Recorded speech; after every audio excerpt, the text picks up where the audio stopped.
I'm Mike Dunbar, the Managing Director and CEO of Emmerson Resources.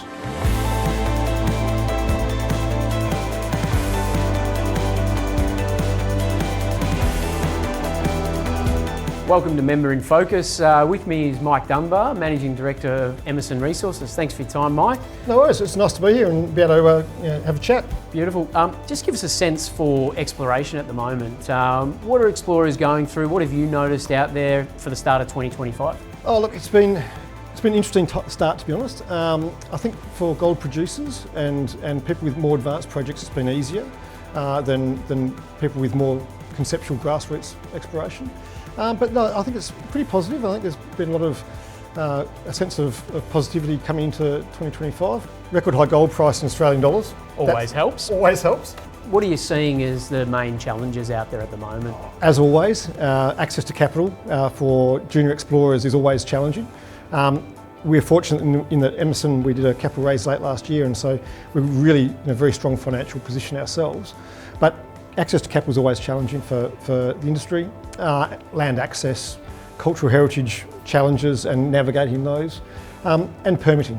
That's always a challenge, but I think a lot of the time you can get ahead of that if you're proactive with engagement with your traditional owner group, engagement with the government, and engagement on environmental aspects. Speaking of Emmerson, you're up over 100% in the last 6 months. Can't always be like that, but you're doing something right. So, what are your main projects at the moment? You've got Northern Territory, you've got New South Wales as well. Take us through a little bit of what's happening and what you're doing right. Yeah, look, yes, we're up over 100% in the last 6 months, off a very low base, and I will stress that. But look, we are aggressively moving forward with our exploration with our joint venture partner Tennant Mining in the Tennant Creek district. They were taken over by a South African group in December of last year, and so that's brought a new focus and reinvigorated the attention on Tennant Creek, which has certainly helped us. But not only that, we've added a lot of resources in the last year, around 700,000 ounces of resource base in the last year. That obviously is resonating with the market. To add 700,000 ounces of gold at about 4.3 grams per tonne, and most of it being indicated, I think is added a lot more certainty around what we're doing. And the JV, I assume, just helps de-risk the whole project for you as well, doesn't it? Absolutely it does. For those not familiar with Northern Territory landscape, doing business there, the government, what's it been like working in the Territory? Look, I joined Emmerson about 18 months ago, and first time working full-time in the Territory. Well, not quite full-time, we have our New South Wales assets as well, but predominantly working in the Territory. And it's been a breath of fresh air, to be honest.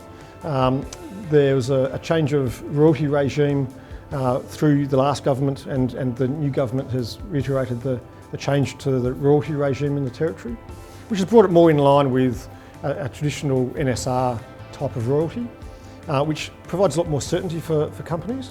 And that's really just opening up a lot of opportunities in the Territory as a whole, which has been great. And the new government's really proactive and absolutely open for business, which has been really good, and really engaging with getting Territory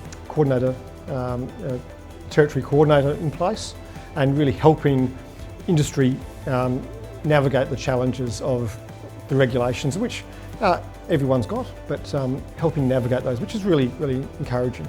And across on the other side of the country, in New South Wales, you've got multiple projects underway. Just briefly give us a bit of an update on where they're at. Yeah, well, okay, great. We've got 3 projects over in New South Wales.